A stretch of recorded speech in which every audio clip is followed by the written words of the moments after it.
Well, thank you, Sarah, and thank you everyone for inviting me to speak to you um, about getting your paper published. As an associate editor at Substance Abuse, I've got a lot of interesting papers come through my desk, and I got to learn a lot from our editor-in-chief, Adam Gordon, in terms of what it means to sort of manage and review papers as they come through. So I developed some, at least insight on to how to improve your chances of getting published, but more importantly, just trying to make sure you submit something that's considered good or of value or AKA quality. So what I'll do today is kind of give you a background about the publication process and then some tips and tricks, or more like tips, to help you submit a really good paper. But before I do, I had some polls. Let me see. Well, I have to talk about disclaimers.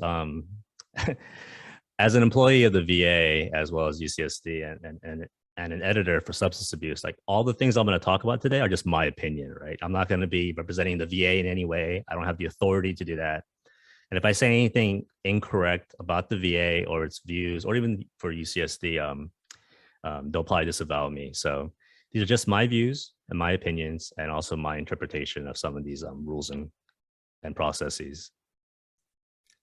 And I had a couple of polls. I didn't know, Sarah, if you're going to help with that, or if I just can just leave this up here, that's fine as well. Yep, I have it all set up, and I can launch that right now.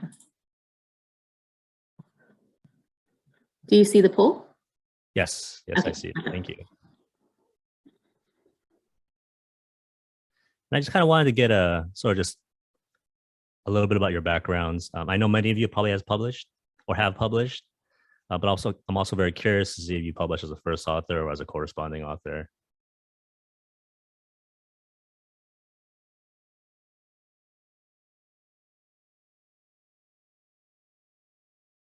Awesome. All right. All right, good. So so many of you have published. Great. So for those of you that have published, hopefully some of the stuff I talk about today will be at least helpful for your next publication. And for those of you that have never published, hopefully a lot of this information will be helpful in your first publication.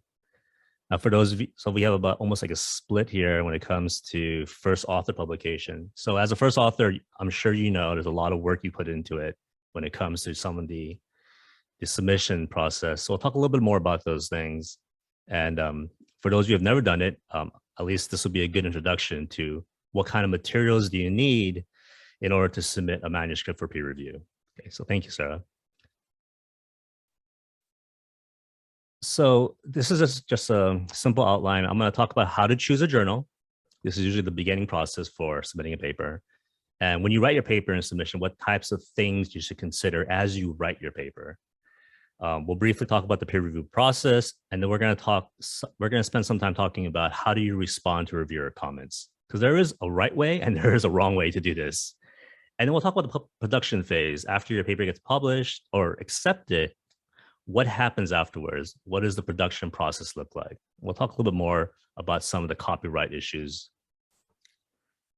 So publishing your paper always begins with choosing the right journal, right? It's like Match.com or eHarmony. You want to make sure you find a good match for your paper. So you usually read the aim and scope of the journals you're interested in submitting your paper to. You want to find a good journal that actually aligns with your research paper. I'm always surprised how we get submissions to substance abuse and they haven't read the aim and scope of our journal. It's pretty clear because the submissions they send us really don't align with some of our aims. So we usually have a desk rejection whenever we see that. So in order for you to avoid desk rejections, make sure you look at the aim and scope of the journals. Some things to consider are the audiences or the readership that will read the papers in the journal. And you have to have a good sense of who those audiences are. And you want to think about what type of journal you want to submit to. Is it a society journal, like Value in Health is a society journal for ISPOR, right? Or do you want to submit your paper to an open access journal, or to a journal that's a subscription-based journal? So depending on these types of factors, you may choose one or two journals that you think would be a good fit for your paper. And of course, there's always that impact factor you're concerned about. What kind of impact factor should the journal have in order for you to submit your paper to them? Obviously, New England Journal of Medicine has a very large impact factor or a high impact factor, and some new journals may have very low impact factor. So this might be one factor or one reason why you may or may not want to submit your papers to those journals. But now with different types of metrics, impact factor is only one way for us to look at the quality of a journal. Now there's been a lot of emphasis on looking at the quality of the paper, right? So it's interesting because as an associate editor for substance abuse, we really are trying to chase those impact factors. We want to have huge impact factors. So that way when people look at us, they want to submit their papers to us. But at the same time, we're also very concerned about the quality of the papers themselves. And how do you assess the quality? Well, peer review is one way to do it. But another way, once it's published, is to look at the journal, the paper's individual metrics. So alt metrics is becoming very popular now. And alt metrics allows us to see how that paper is being circulated, whether it's being circulated through the press or Twitter or Facebook or LinkedIn or blogs. We track this. And this is when we think about the impact of a paper, we look at the alt metrics of the paper. So these are the things you want to consider, whether the journal or the publication actually records these things for you, because it's a service for the authors that when you publish in that journal, they will also give you regular updates on the alt metrics of your paper itself. Okay. Now, when you think about promotion and tenure, yes, the impact factor is important for some schools or for some programs, but the alt metrics are also important too. So keep that in mind. How your paper does in that journal will also depend on the journal's network. Now, when you write your paper, make sure you read the author's guidelines carefully. It's very easy to get a desk rejection if you don't read the author's guidelines carefully. In fact, it may not even get to the desk of the editor. So what happens is we have a production manager or a publication manager that's part of the editorial team, and they review all the submissions that come in. And the first thing they look for is not the content. They just look to see if you follow the guidelines. And if you don't follow the guidelines, they'll send it back to you and they'll say, Dr. So-and-so, you need to fix this. You got to fix this. And they'll send you a list of things you got to fix. And it's really annoying because for me, I am interested in writing the science. I'm not interested in doing all this admin stuff. But you have to make sure you read the guidelines carefully so that way you don't have those types of delays in getting a review, because these can take a long time. Now, one of the things that journals are doing now is to have papers that are being submitted adhere to some kind of reporting standard. Now, if you're not familiar with this, this is the Equator Network reporting standards, and they have a list of these on their website. The Consort, for example, the Strobe for like observational trials, Squire for quality assurance, quality improvement studies, Cheers for economic studies. Make sure that when you submit that you proactively tell the journal that you're doing this, that we are following certain standards of reporting, such as the Consort or the Strobe.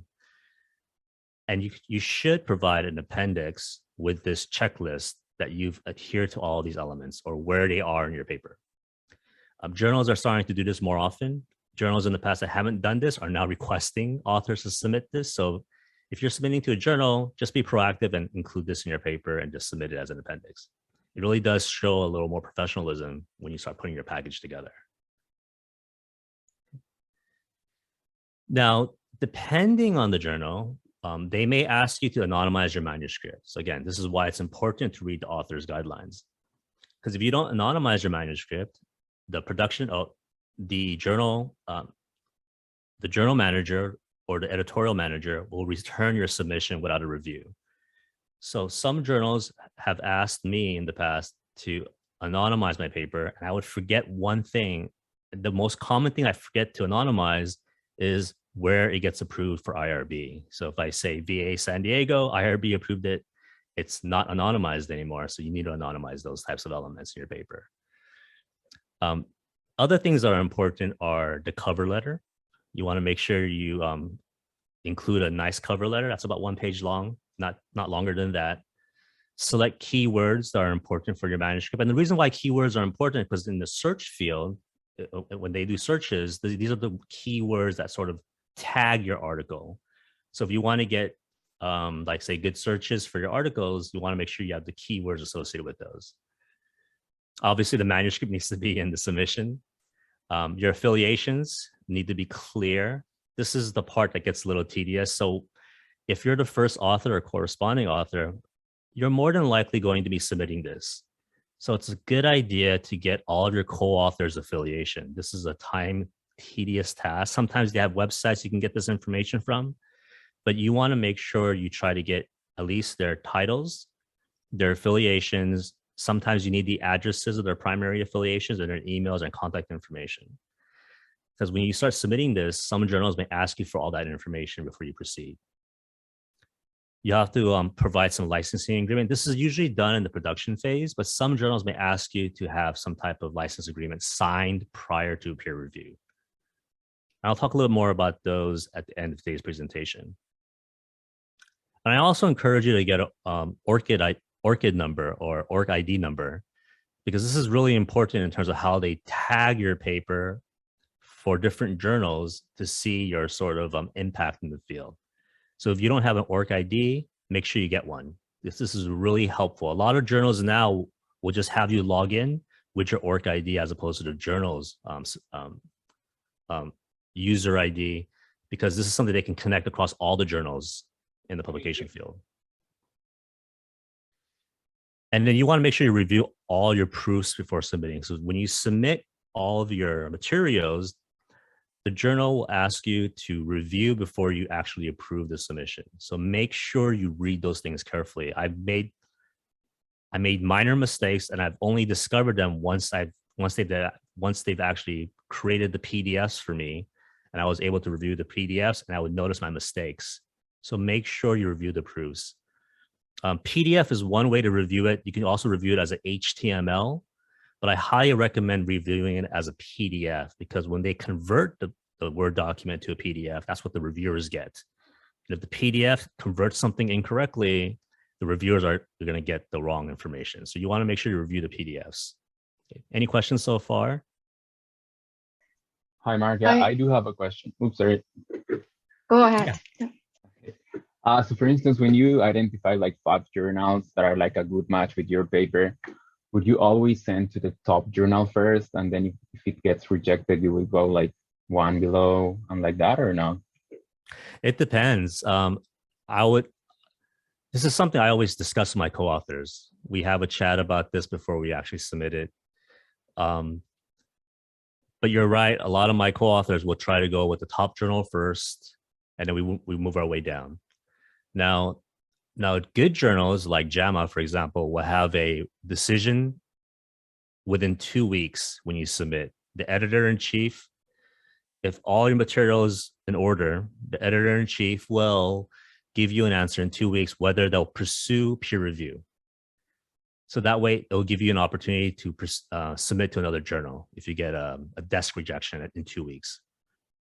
Some journals are notorious for not giving out that decision until months later. So if you already have some insight, or your co-author has insight to that, you may want to avoid sending to that journal, because that paper could be sitting there for 4 weeks to 8 weeks without any decision about whether it goes to peer review. And then when you get the desk rejection, you wasted 4 weeks or 8 weeks. So having a little insight on the journal's habits will be helpful, and your co-authors can help you with that.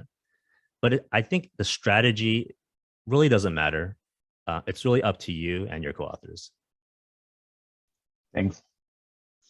Mark, what do you think are pros and cons for each type of journals, like subscription-based journals, society-based journals, and open access journals?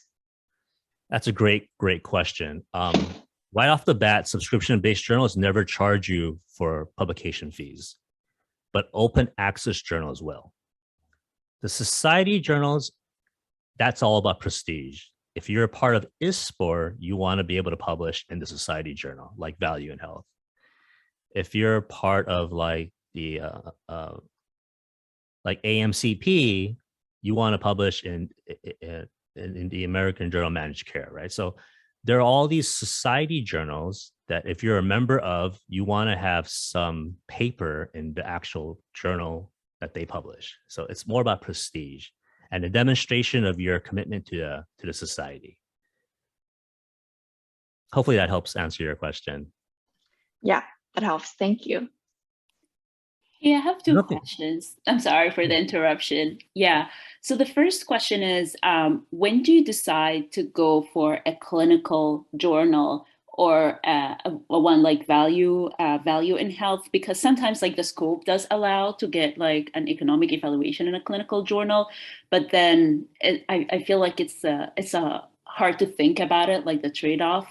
And the second question is, I don't know if this is coming in your slides next. I was once, when I was like submitting a paper, I was asked by the journal to suggest names for peer review. And I think that was pretty confusing to me. I didn't know like what to do with that. Thanks. Yeah. So is it ZZ? Yes, it's easy, yeah. So the first, to answer your first question, this is why it's important to read the aim and scope of the journal and figure out who the readership is. If you want to target the clinicians because you think they're the decision makers, then that's probably the audience you want, right? But if you want to target like the payers, and because they're the decision makers, you might want to figure out which journals the payers are reading. It all depends on who do you want to impact. I think there is sort of a drive to pick clinicians because they obviously will affect the largest amount of patients, right? Because they interface with the patients and then they read your paper and they realize, oh, wow, this is actually a good strategy. Maybe I should use my population. Then of course the clinician will be your target. But if you're trying to target the CEO of a company, targeting the clinician isn't going to help you. You want to target that CEO. So what journals do the CEOs read, right? So you have to make sure you understand who your readership is, who your audiences are. So that way you can target those folks that are reading your paper.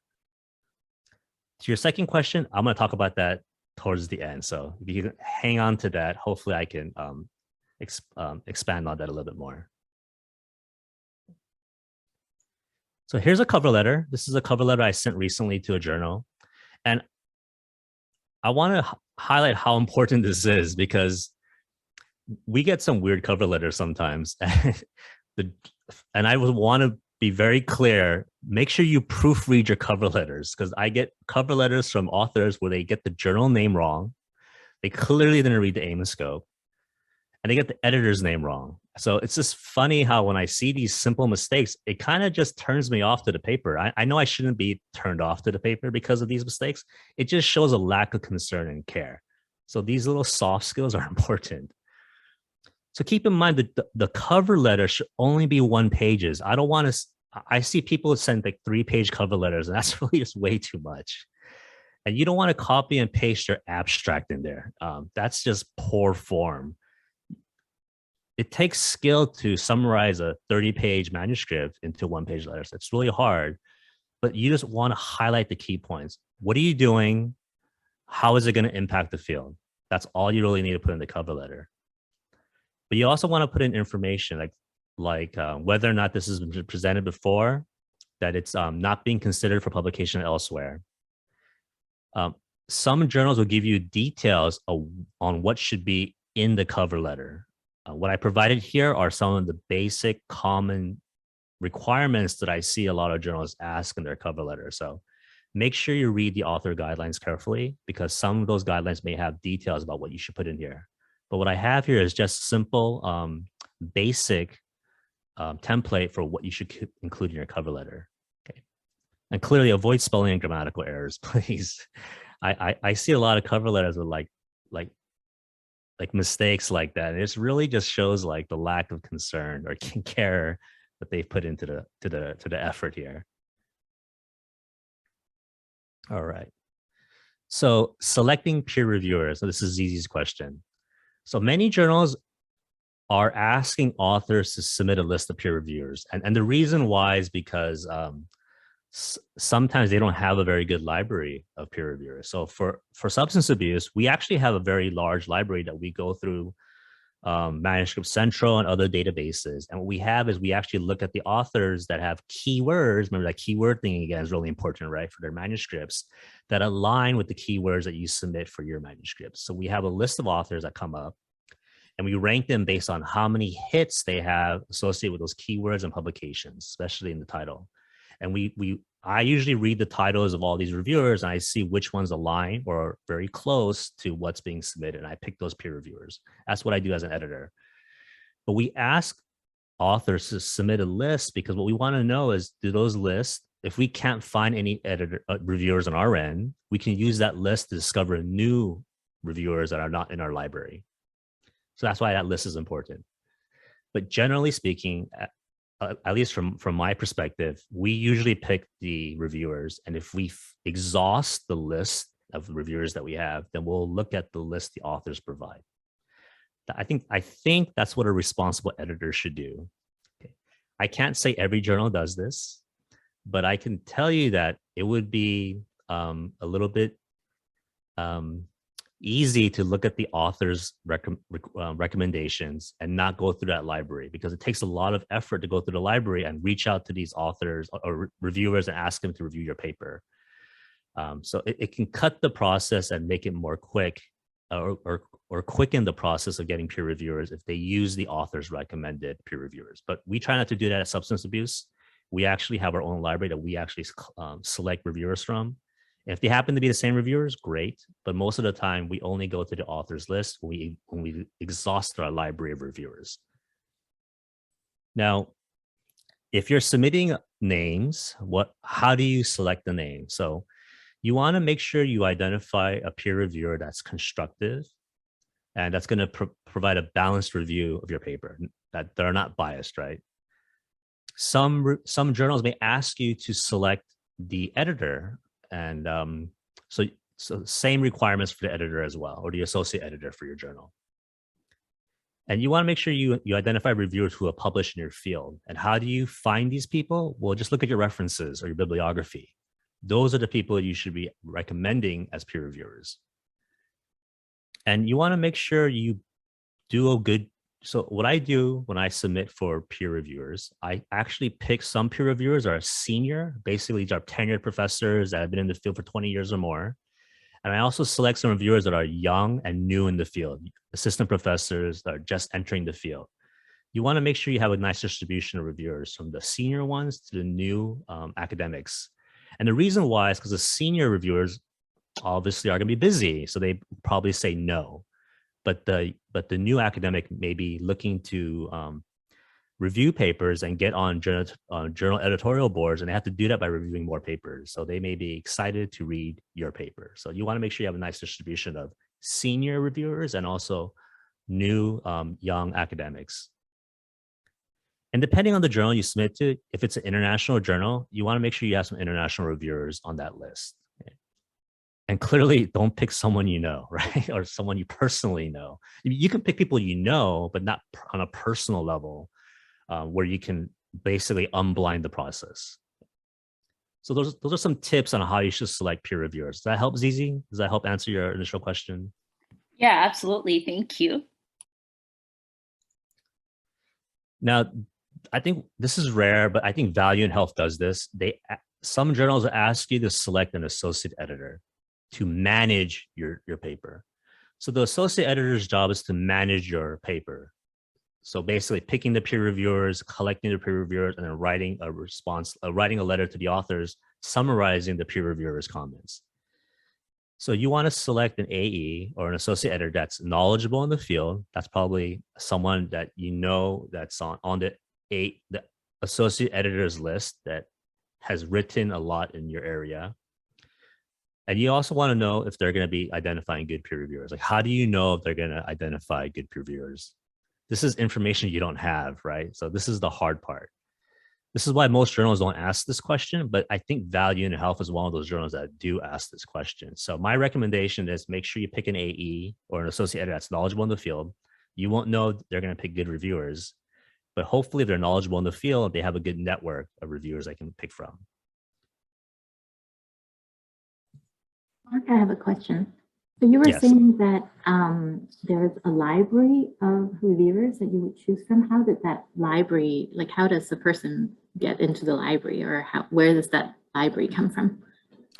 Yeah, so journals usually subscribe to Manuscript Central or Scholar One, and they have a database that they can grab your information from. So if you publish, like say in a Scholar One submission, like Scholar One interface or Manuscript Central, that gets put into a database, and that database basically is shared with all the journals that use that system, and and then that pool of authors and papers get rounded up whenever you get submissions, because the submissions have keywords, and they use those keywords to help match those authors in that database.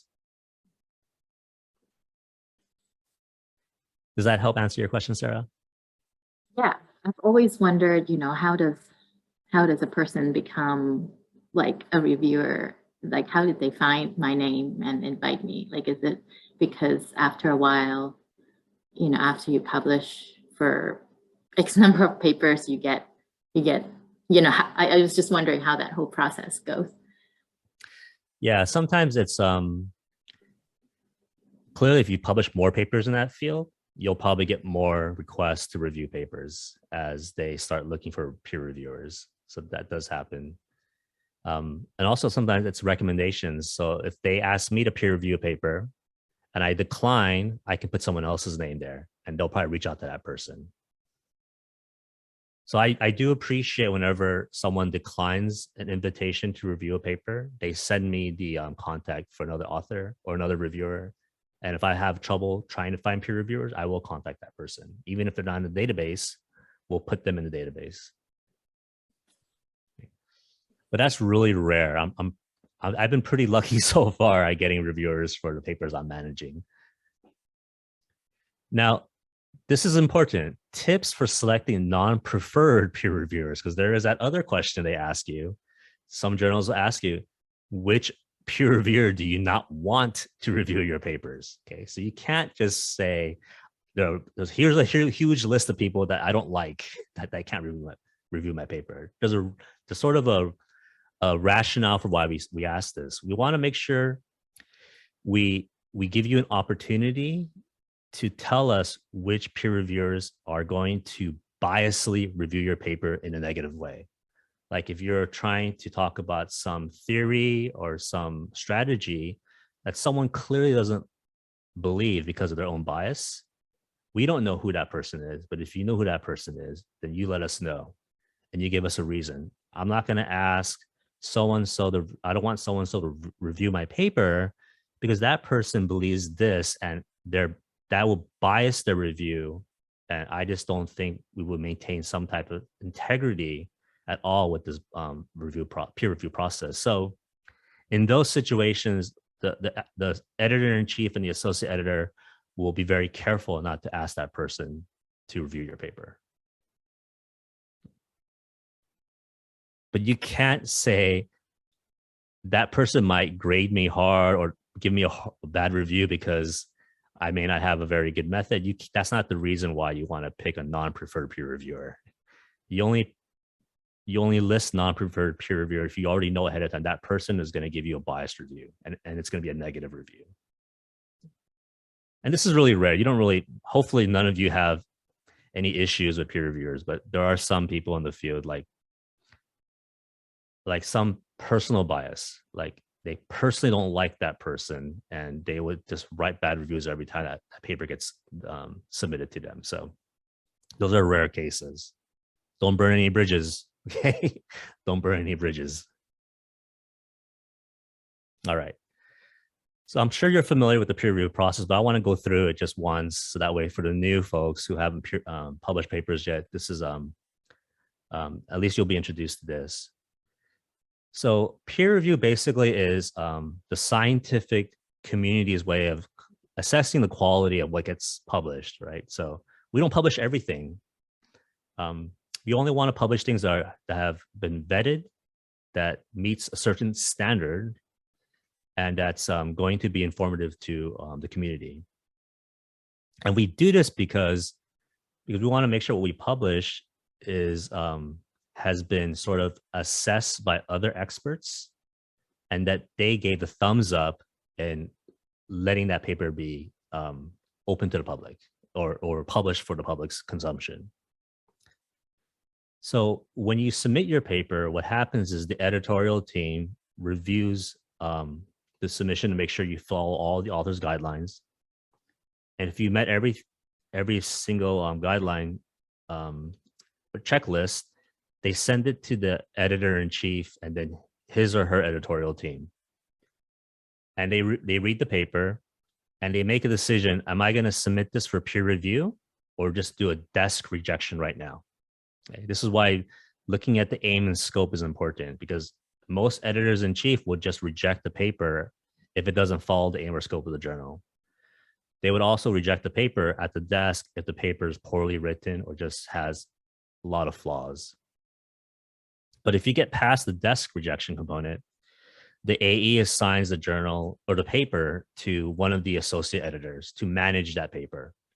And then it's the associate editor's job to identify the peer reviewers and then to ask them to peer review the paper and then to follow up with them to make sure that the reviews are submitted on time.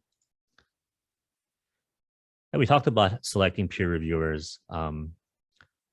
Every journal is a little bit different how quickly they want the peer review of results. Some journals want them in 4 weeks, which is, I think, a little bit ambitious.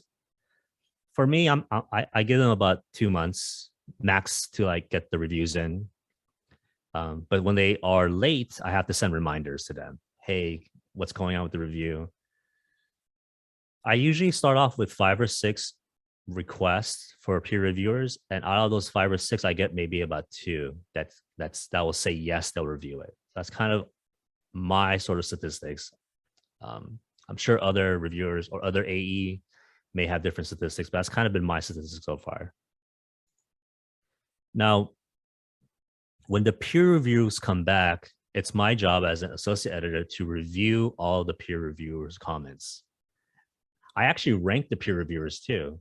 Was this done on a timely manner? And is this a good peer review? If it's a bad peer review, I say this is a bad peer reviewer. I'm not going to invite this person to review a paper again. So we actually grade peer reviewers. So if you peer review a journal, for a journal, make sure you do a good review, because the AE will give you a bad grade if you don't.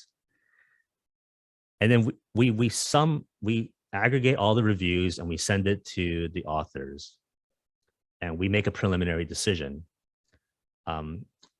This preliminary decision goes to the associate editor, and the associate editor can either follow our recommendation or decide to do something on their own. Okay, this is generally how the process works. Yes. Hey, this is Rachel, and I just wanted to ask a question. I didn't know that peer reviewers were graded. Can you say more about that? Like, is that based on an assessment of like the quality of the peer reviewers' comments or how authors respond? Like, I think we've probably all had or will have experiences where we get reviewer comments that don't really make a lot of sense, or it seems clear they didn't read parts of the paper, and like, I don't know, how does that grading come across? Because I am happy to hear that sometimes that, I don't know, it's nice to know that there's an evaluation of that process, I guess. Yeah, so as an associate editor, I'm the only one that grades the peer reviewers. But when they come in, I check to see, did they turn their peer reviews in on time? And was the peer review helpful? I get a lot of peer reviewers that provide very unhelpful, non-constructive comments, and I just give them a low score, and I just make a mental note, never invite this person to peer review a paper for me again. Gotcha. We actually give out awards for the best peer reviewers for the year. So this is, if you're interested in getting that award, we give the award to the one that actually turns their stuff in on time, how many papers they reviewed for us, and also how they've been scored by the associate editors. Oh, cool. Mark, can I ask one question about this? Yeah. So once you revise your manuscript based on reviewers' comments, they send the revised manuscript back to some of the reviewers. And I'm curious how they choose the reviewers who are going to re-review the manuscript. It's not going to be all of them, right? Yeah, it's a good question. We try to send them back to the same peer reviewers. So one of the questions we ask the peer reviewers will you be willing to review the manuscript again?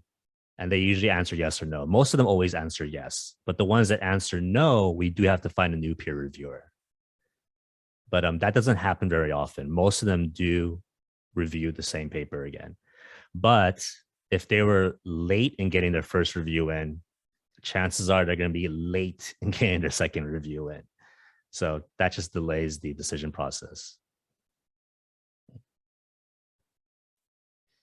So when papers are submitted, I think I talked a little bit about this. The journal manager reviews the paper to make sure you meet all the guidelines. It goes to the EIC. The EIC then decides if they're going to reject it at the desk or pass it to the associate editor to get the peer reviews. And then the associate editors will figure out who the peer reviewers are, review their reviews, and then send them to the EIC for a decision. And that's when the authors get that decision letter. Now, what are reviewers looking for? I can only talk about what I look for as a reviewer, but the things I look for are relevance and significance to the field. Is this addressing a gap in the on our knowledge base? If it's innovative and novel, I don't give too much weight to that. Although as a reviewer, this is one of the instructions I've been told by journals. Look to see if it's innovative and novel. But I don't give too much weight to that. I give more weight to whether or not it's actually significant and relevant to the field. We want to make sure, at least as a reviewer, are you aware as an author of the current literature? This is why doing a good literature review is important, because you want to be aware of what's happening in the current landscape. If you're not, especially if I'm a reviewer that knows the subject really well and I get a paper that clearly the authors don't know what they're talking about, I'll find out in the introduction or the background. These authors don't know what they're talking about because relevant references or citations are not here. And I expected them to be here, but they're not here. Are the results clearly presented? This is why having nice tables and good figures that are clear and self-explanatory are important. If I have to struggle as a reviewer to read a table and understand a figure, the authors didn't do a good job of presenting that. Remember, a table and figure are visualization of your results. So you want to make sure they stand alone without any type of commentary. I have to be able to understand those. Are the conclusions reflective of the study's findings? Are you making grandiose statements as a writer, or are you sticking to reality? This is what the results are telling us, and these are sort of what our final conclusions are. And of course, it has to be well written and clear and easy to understand, right? So this is where you want to make sure you have a good narrative, you have a good writing style, and that you're comfortable in writing in this fashion. Okay. Obviously, some decisions that are out there you can accept, which is great, but it's very rare we give out decisions on the first review. We usually give out minor, but we mostly give out major revisions required. And of course, we have about, I think for our journal, we have about 40%, 45% rejection from the first review. So if you can get past that, it's usually going to be a major revision required. And I'll talk about what that means. Oh, I do want to mention the appeal process, because this is really rare, but it can happen. If the reviews are positive or they kind of praise your work, but you get a rejection, you can appeal this. And my friends and I, my colleagues and I have done this before in the past. We've appealed rejections before, especially when the reviews are, this is where you get bad reviewers, right? So the reviews are unhelpful, unconstructive, non-substantive, and then they reject your paper because of that review. You can appeal that and say, this is a bad review. I want a fair review here. The EIC will have to make the decision, but there are times where they'll reverse the decisions they made and actually give you a fair review, because their role is to make sure you get a fair review. And if you don't get a fair review, you can appeal that. So I want you to be aware that you can do that. Okay. I also want you to know that if you have a good review, it's really hard for the editor-in-chief to reject your paper if you have a good review. Like, because the one thing you can ask is, what is the basis for the rejection? This was a good review. If the EIC can't come up with a good argument, then hopefully they will actually reconsider their rejection and give you a fair review. And then how do you respond to peer reviews? Okay, so if you get a major or minor revision, you have this really great opportunity to sort of respond to the comments of the reviewers. So make sure you read through the comments first, right? And then take a break, okay? Take a couple of days off. Don't read the paper again, because usually what I find is when I start responding to the reviewer comments on the day I get my reviews back, they're very emotional responses. So what I've learned as an author is to read through the comments first, take a break, take a day or two, and then come back to it and then respond to the comments, because then it takes me out of the emotional like sort of state that I get into when I'm rejected, right? Because this is like just you're rejected, or you're not rejected in the sense that they're giving you a final decision. What they're saying is that your work is not good enough yet, but hopefully it'll get there. So try to reframe it in a positive way. Reviewers are trying to help you write a better paper, right? They're not trying to destroy your paper, although sometimes it feels that way. That's why I recommend taking a couple of days off. And I wrote here, make sure, assume that the comments are there to help you, not to insult you in any way.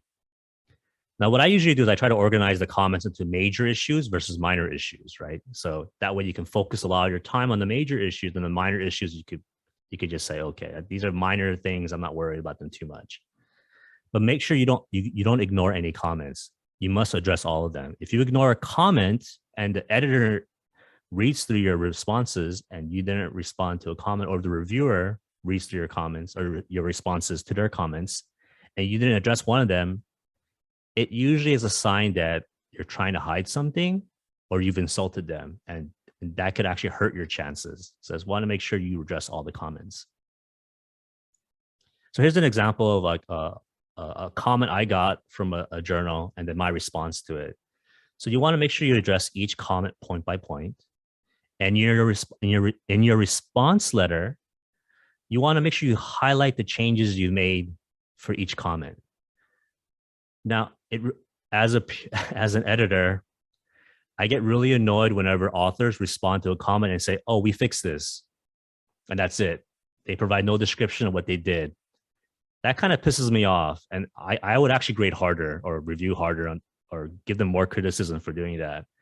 So what I usually do is I provide, I acknowledge the comment, and I explain what I did. And rather than have them go through my manuscript to look for the changes, I actually copy and paste the changes in my response. So that way they don't have to keep looking for it. So that way it's easier for the reviewers to see what I've done in terms of how I modified the manuscript. That's what I do. And at least for a peer reviewer, this helps me whenever I get the revise and resubmits from authors. So this is just my recommendation. Another way to do this is to do what I call a grid system. So you can have the reviewer comment number here, the comment, and then your response to the comment. Okay, so there's several ways to do this. And then when you resubmit, make sure you have a cover letter. Again, no more than 1 page, right? You want to make sure you include the response to peer review comments. So some journals will ask you to submit only a clean version of the manuscript, which is fine. But make sure when you're revising your manuscript, keep the track changes on, because some journals want to see the track changes. There are many times when I revise a manuscript and I forgot to turn the track changes on. So I have to go back and revise it again and then submit the track changes. So make sure you read the journal resubmission guidance carefully, but always have track changes on and keep that version somewhere, because they may ask for that. And of course, any additional content that's new, like if you have a new appendix, if you have new tables and figures, make sure you submit those things as well. Okay. All right. So hopefully after you do all that, you get accepted. So what happens next? The licensing agreements. Now, this is the part that took me a long time to understand. I really didn't understand this until I was an associate editor, and I realized, that makes sense now why we do this. So every journal will ask you to transfer the copyright to them, unless it's an open access journal, and I'll explain why. The reason why they ask for the copyright transfer is because they want to have the legal exclusive right to publish your work, right? So that way another journal won't publish your work, only they have the right to publish it. There's a couple of reasons for this. Part of it has to do with monetary reasons, right? But the other reason is that they are protecting you from some malicious actor out there that's publishing your work somewhere else without your authority. You've given this journal the authority to publish your work in your interest. So if another journal published your work somewhere else, that means they're representing you without your consent. So this is the whole reason why we have copyright transfers. The Creative Commons license is for open access journals. And what this really means is that you keep the copyright, and all you're really doing is just publishing in this journal, and you're paying for that publication to be out there. That's the difference. I apologize I didn't advance the slide, but this kind of just summarizes what I just said. Now, during the production stage, you'll get what we call the proofs. And you want to make sure you read the proofs carefully, because there could be some editorial mistake or copy editing mistakes there. But the proof isn't where you make substantial changes to the paper. They're only minor changes like spelling errors or maybe positioning the p-value somewhere else. But you can't make any changes to like content at this point, because everything at this point is all production. Typesetting, all those elements should be pretty much done. You're just making sure that the spelling, grammar, and the content that you're trying to write is clear. And then once it's going through production, what will happen is we'll actually index it with Medline and all the Embase and all the other journal subscriptions out there. And we'll assign a DOI number, and then we'll put it as an EPUB. So it won't be in a print journal, but it's now citable. So this is important, because if you want to cite the paper, you can. It's just that it won't have a volume or a page number yet, but it will have a DOI number, and it will have like a citation. So you should be able to cite this, because it's good for professors who want to get tenure or promotion. They can put this on their CV as a publication that's already been set for print.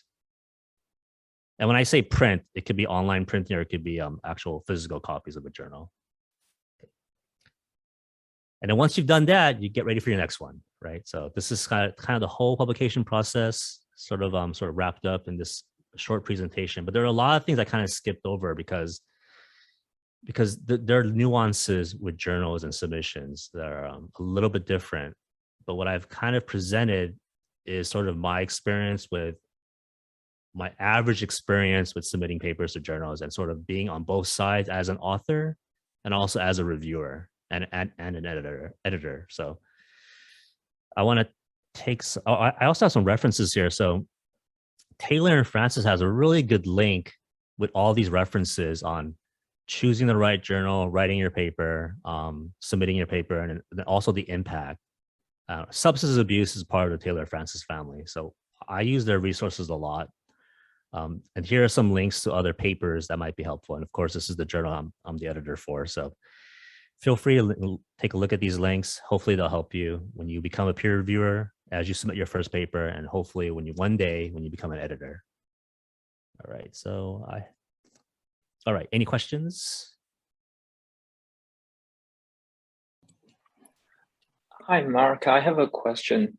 So let's say if my paper gets rejected from a journal, now I want to submit this paper to another journal.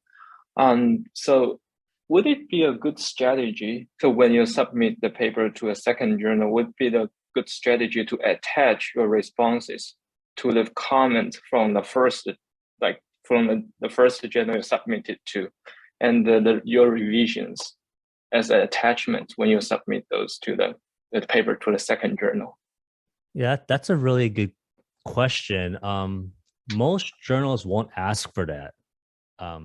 Some journals may ask you if you submitted it for peer review somewhere else previously, and they may ask you for those revisions and comments. But the reality is, those revision and comments have created a new manuscript, right? So there's really no need for the current journal that you're submitting to see the historical changes. It's like asking an author to, hey, can you submit all the edits from your dissertation from 5 years ago for this one paper that you're submitting right now? There's no need for that. What you need to submit is the most current version of that manuscript. It doesn't matter what kind of revisions you've done before, because there's no point, because all we're interested in is the most recent iteration of that manuscript. We're not interested in version 1, version 1.2. We're interested in the final version. Okay, thanks. Yeah, good question though. But yeah, most journals won't ask for that because it's just too much work for us. Yeah, I only saw one journal. I think that is pharmacoeconomics. They explicitly ask for it. But when I work with someone else, they said like we can attach those things to show we have like worked on like previous comment. Yeah, if it was me as an editor, I'd be like, that's way too much work for me. And I can imagine pharmacoeconomic. I don't do any editing for them at all, but I imagine the reason why they ask is partly because the peer reviewers are so small in that field. That's quite possible they could be asking the same peer reviewers to comment on your paper again. Hey, Mark, this is Eunice. Thank you so much for that. I think this was super helpful. One question that I have is, when it comes to addressing reviewers' comments, how do you balance between sort of killing yourself over doing what they ask, and then, you know, what is appropriate within scope and just feasible to move this forward? Great question. As an author, you may have a couple of reactions to the review, especially if it's a comment that may be asking too much. So I'll give you an example. We did a retrospective cohort study on some data we had at VA. And the comment I got back is, why don't you do a randomized control trial? So this is why I say take a break, because my response would have been very emotional. But when I responded to the peer reviewer, I was really writing it to the editor who's going to read this. And I said, although the RCT provides a good framework for a causal interpretation of the data, you know, this wasn't the design of our study. We chose the best design with the data that we had at hand. Of course, we want to do an RCT, but we don't have that data. So a very reasonable response is pretty much what's warranted here. But there's also the time where, yeah, that's a flaw. We probably should have addressed it. A couple of ways to do this. One, you acknowledge the limitation or the flaw, the criticism, right? Because they're usually criticism. You acknowledge it and you explain. You do two things. One, you either refute it, and you give a really good reason why you're refuting it. You have to pull in literature, you have to cite it, you have to include new references into the response letter, but not into the manuscript. So this has happened to me one time where I did a study and one of the reviewers asked me, why don't you do a marginal structural model as opposed to a GEE model? And I'm like, I could. It's like, but I don't want to. So I refuted. I acknowledged, yes, a marginal structural model has certain advantages, but they also have disadvantages. And I explained what those disadvantages were and how they apply to my work. And I provided references to why these are bad. I didn't put that in the manuscript. I just put that in the response letter. And they ended up publishing the paper saying, okay, fine, that was a good response. But you have to be able to support your rebuttals. The other path is to accept their decision and to do the marginal structural model, right? So you could just say, okay, you're right, we should do that. And you just basically redo your analysis and then just say that we follow the suggestions of the reviewer and redid our analysis to pursue this marginal structural model. And now it's in the paper and these are the results.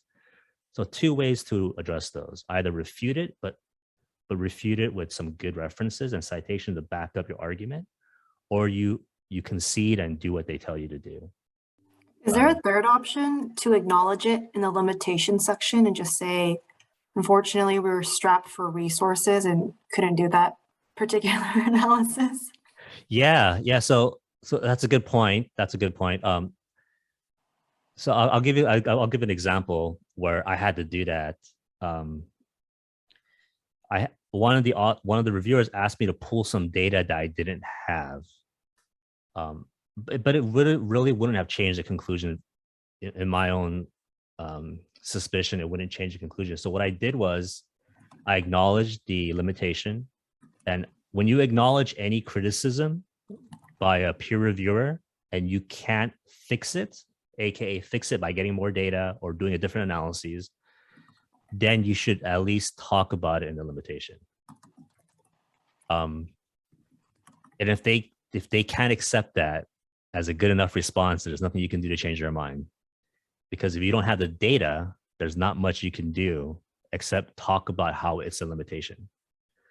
Unless, of course, you can argue that it's not a limitation, then that's where you would cite things to refute that argument and to provide a framework for why that isn't a good criticism of your paper. But you're right. The limitation is sort of like a nice way to address their comments without actually doing extra work. Yeah. Thanks, Mark. So we're at time. I'm sorry to have to cut short this super interactive discussion. Yeah, so let me thank Mark for taking the time to share your insights and experience with us today. You know, the practical examples that you gave are super helpful. So thank you for coming, and thank you everyone for joining the call. And hopefully we'll see you in the next session coming up in our talk series. And everybody have a good